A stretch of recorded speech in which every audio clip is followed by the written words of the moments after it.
Je suis sorcière Kaya. Je fais ce qu'on appelle des réveils de conscience.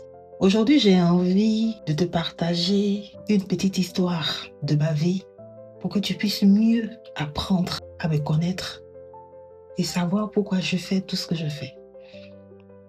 J'ai envie de te dire aujourd'hui que je n'aime pas Noël. Je n'aime pas les fêtes. Et je vais t'expliquer pourquoi.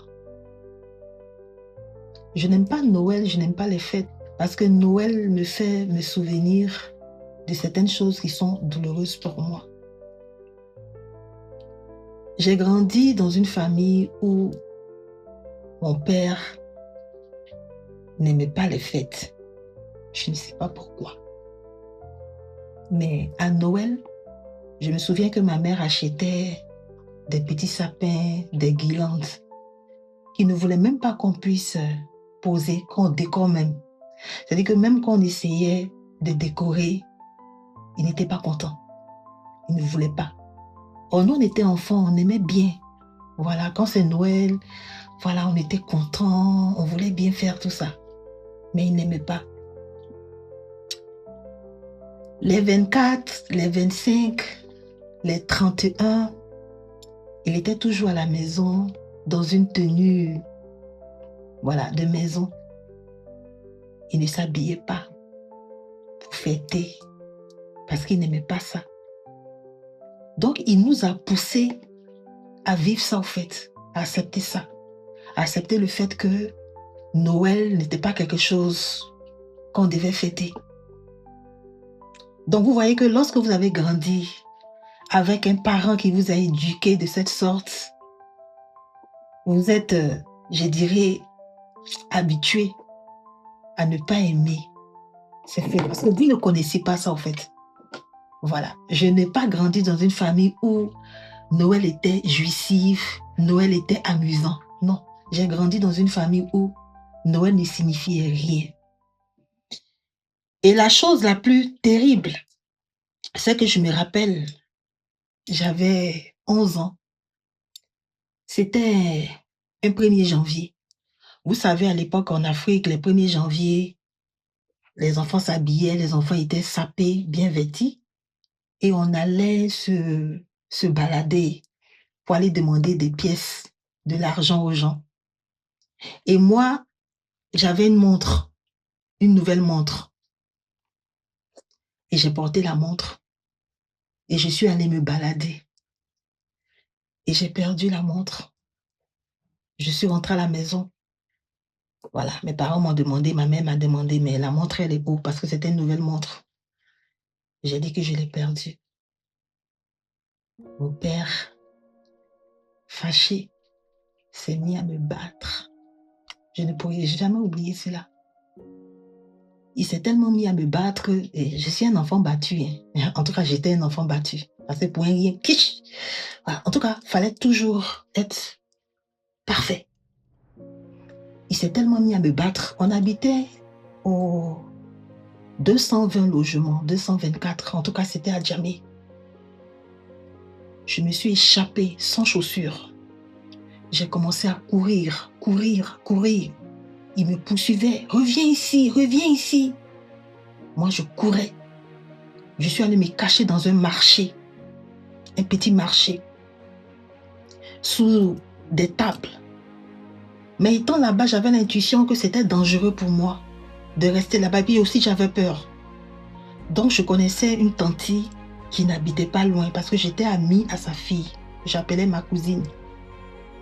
Et c'est là-bas que je suis allée me réfugier. Donc, j'ai couru. Je suis arrivée là-bas tellement j'avais peur de mon père. Imaginez-vous, un 1er janvier où tout le monde est content. Moi, j'étais en train de pleurer. J'avais 10 ans et demi, 11 ans en tout cas. Et je suis arrivée. Normal, il fallait que la tante appelle mon père pour lui dire que j'étais là-bas. Mon père est arrivé là-bas. Je pleurais. J'avais tellement peur. La femme, ma tante lui a dit non, laisse-la ici, elle va dormir. Non, je ne veux pas. Laisse-moi prendre, c'est ma fille. Il m'a récupérée. Imaginez-vous comment est-ce qu'il m'a frappé. Comment est-ce qu'il m'a battu. Comment est-ce qu'il m'a violenté. C'est toutes ces choses-là qui font que je n'aime pas Noël. Je n'aime pas les fêtes. Je suis indifférente. C'est-à-dire où tout le monde est content pendant Noël. Moi, c'est pas mon truc. Ça ne me dit rien. C'est pour vous dire que souvent, nos identités peuvent être masquées. C'est pour ça que je fais de l'éveil de conscience. C'est pour ça que je suis là. Voilà. Parce que pour moi, j'ai vécu certaines choses que je veux partager à certaines personnes pour que ça puisse aussi aider ces gens-là. J'ai vécu certaines choses. Et si aujourd'hui j'ai réussi à être celle que je suis, c'est pour aussi vous donner un message de ne pas vous laisser abattre. Si je suis cette femme que je suis aujourd'hui, si je suis cette femme résiliente que je suis, c'est parce que j'ai subi des choses qui m'ont transformée. On ne va pas dire dans le côté négatif, parce qu'aujourd'hui, je n'en veux à personne, je n'en veux même pas à mon père. Parce que je me dis que c'est grâce à ce qu'il m'a fait là, qu'aujourd'hui j'arrive à éveiller les consciences des gens. Que j'arrive à être cette femme-là, forte. Vous comprenez? Et aussi pour vous dire que souvent, quand vous ne connaissez pas l'histoire des gens, il faut faire attention quand vous jugez, quand vous parlez. Il faut faire attention. Parce qu'il y a des gens qui ont subi des choses terribles. Et c'est encore sensible parce que lorsque tu critiques tes parents, surtout en Afrique, on te voit comme quelqu'un de démoniaque, quelqu'un de mauvais. Parce qu'on va dire, malgré tout, c'est ton père. Oui, malgré tout, c'est mon père, mais il m'a fait du mal. Je dois le dire pour me libérer. Et c'est pour cela même que j'ai créé ma série audio L'innocente coupable. Parce que je me suis rendu compte que jusqu'aujourd'hui, quand je pense à tout ça, il y a des douleurs. Et c'est nous qui devons faire le travail. C'est pas en vouloir aux gens. Et pour travailler sur soi, il faut parler. Il faut faire sortir cette énergie. Voilà pourquoi j'ai décidé, dans cette série audio, de raconter mon histoire. Pour que je puisse me libérer véritablement de toutes ces douleurs, de toutes ces souffrances. Parce que j'estime que j'ai beaucoup souffert. J'ai été trop battue, trop violentée. Ou pas de ça. Je vois même cette cicatrice-là, ici. La plupart des plusieurs marques que j'ai sur le corps, c'est vrai qu'en grandissant, les cicatrices partent aussi, s'effacent.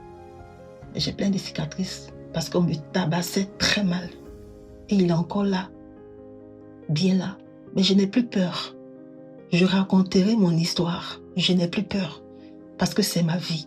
Papa, si tu regardes cette vidéo que tu es fâché, je suis désolée. Mais c'est mon histoire.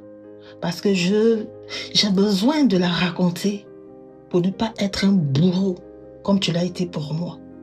C'est vrai que je reconnais tout ce que tu as pu faire pour moi. Mais si tu m'as fait aussi mal, il faudrait que je puisse l'exprimer. C'est vrai que cela t'expose, mais je ne peux rien. Nous sommes obligés d'assumer les conséquences de tout ce que nous faisons. Et si vous avez envie d'aller plus loin, n'hésitez pas à rejoindre mon cercle privé pour ma série audio L'innocente coupable, qui raconte l'histoire de ma vie dans le but de me libérer de certaines douleurs d'enfance. C'était sorcière Kaya.